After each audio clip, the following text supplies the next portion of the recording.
This video is examining the danger of a trailer cutting another vehicle off. This happens in two areas. One, the driver who is towing a trailer changes lane, but fails to take into account the added length of the trailer, and in so doing cuts off the vehicle in the lane that he's merging into.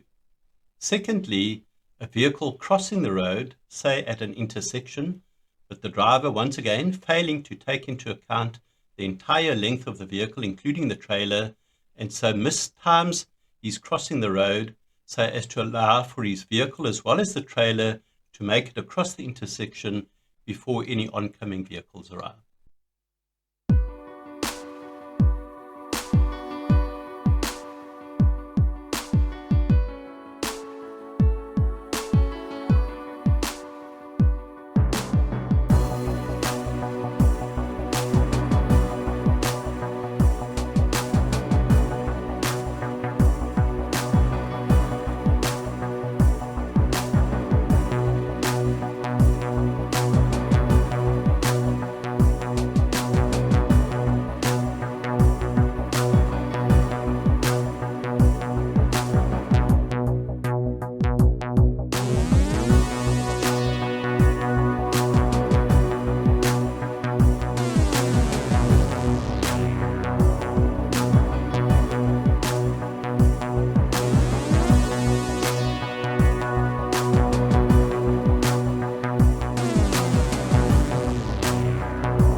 Please like, subscribe, and get notified.